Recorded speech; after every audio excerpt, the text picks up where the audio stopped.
How you doing your pull-ups? Let them know. Oh, we fully lock out. We What about the hand? from a dead hand. You hold it or you false grip? Oh, yeah, I hold, cause I want to incorporate my forearms. I truly believe forearms is a huge pinnacle in calisthenics. If your forearms weak, you ain't gonna be able to hold. But like I say, if you bodybuilding and you want to specifically put your emphasis on lats, then yeah, most definitely put. Like if I was to doing bent over rows, right? I'm pulling my same way. Because I want more emphasis, but. Specifically with calisthenics, you're gonna grab. I don't give a damn if your forearms get tired. Grab the bar, like grab it. Okay. Grab it. Grab the bar. Okay. Shoulders forward. Legs straight. Yeah, legs straight together. Check out the leg. I believe in the same thing. Legs straight. And pull. Shoulder bar.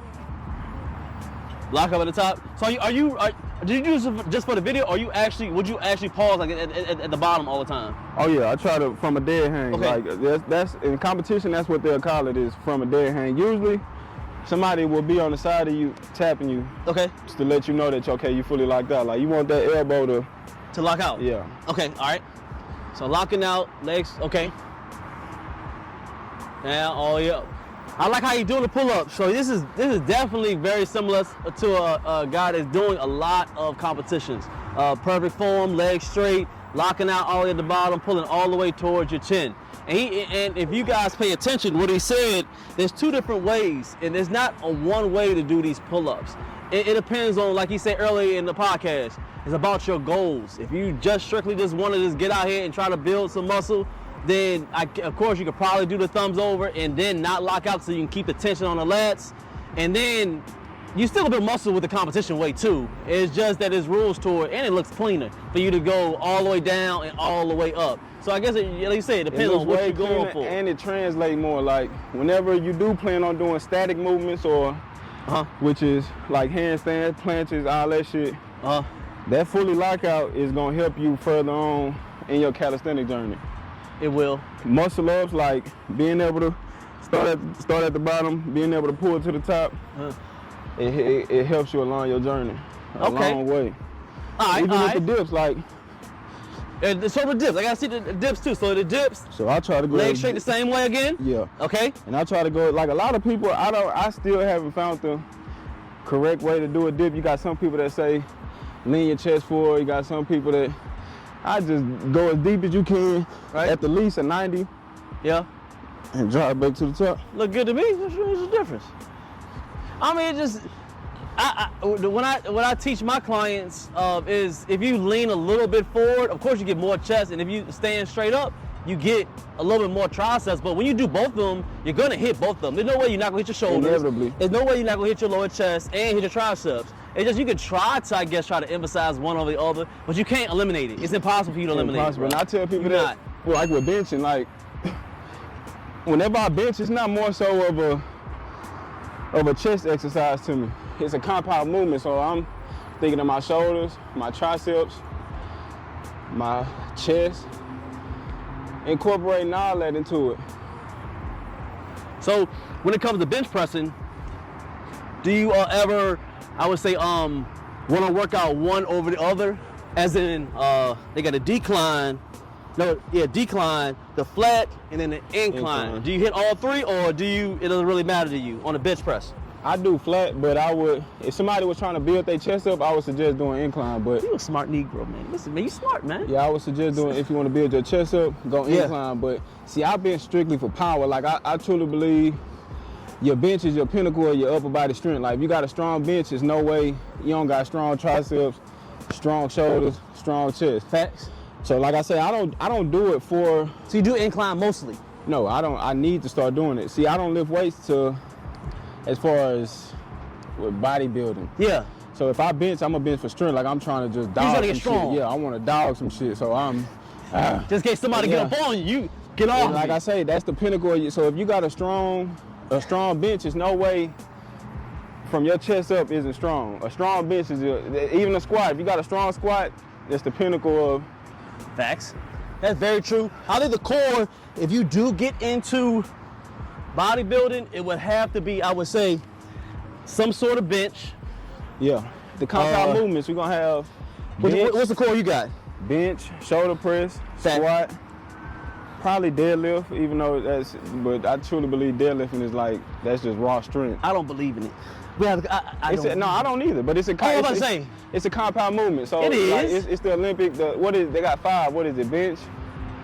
A bench, you already said it right. Bench, squat, deadlift, military press, rows? I think it's rows. Rows or pull-ups, they'll say. Rows or pull-ups. Yeah, that's really what I do in the gym. When it comes to weights, I stick to them 5. Because like I said, it builds that strength. If you got it builds that dog in you. I truly believe if you got those 3, 4. But I don't do deadlifts. I do rack pulls. What's that? It's very similar, but it just eliminates too much on your back. I try to get the bar to be like right here below your knees and just pull it from here. I don't feel no pain in my back no more. Or I would do the trap bar. See, we do the trap bar deadlift. Same thing, yep. It's just one neutral, one is that way. I think that's healthier for your body. But it incorporates still your glutes, your hams, your lower back, and get some traps big. But sometimes you gotta pull something that's just true. You gotta I know that feeling. It's just like a lot of times, like being that we work out every day, you don't get to implement your strength in real life. Like it's 9 times out of 10, bro. As a grown man, you're not finna get into a physical altercation unless as you get older, no. If you're looking for it, then. But so sometimes you just gotta be able to show your brute strength. If you ain't a woman beater, sometimes niggas will take it out. Yeah. You know what? No, that's a fact. We laugh about it, but I think that's some of the ways that we men. We talk about men being on here. You have to find an outlet to get that testosterone. You got to, bro. I don't care if it's boxing, running, weightlifting, calisthenics, because it's built up inside you. Got to. And another thing, it can't be porn. Like we live in a generation of where that shit is so bad right now. It's horrible, boss. And I didn't know it was so bad until I had a homeboy come tell me he got like a porn. I'm like, what the fuck, nigga? You married? The fuck you mean you got a porn addiction? They said it's the number 1 users are married people. In one way or another, but it's the number 1. Married men are number 1s that do porn and mess with prostitutes. Yeah, it has to be a different outlet than it got to be. Than but doing that destroys men as well.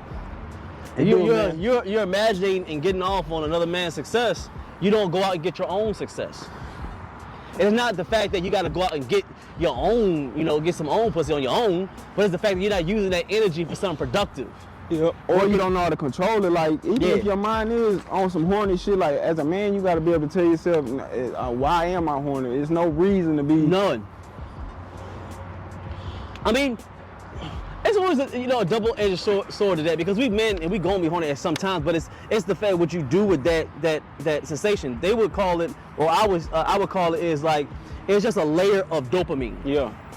Your dopamine can go anywhere you please, you want to go to it. Now, if you do all your dopamine to drugs or being your meat or chasing girls, that's all your dopamine. You're not using it for something that's productive. That's the problem. And a lot of times, people don't understand that dopamine shit. Like, they don't understand they releasing dopamine just scrolling. They releasing on that. So whenever they are doing something that they don't enjoy and they don't get that dopamine release, it's like, why am I? Because you done fucking release. This is where it's at. It's all in scrolling.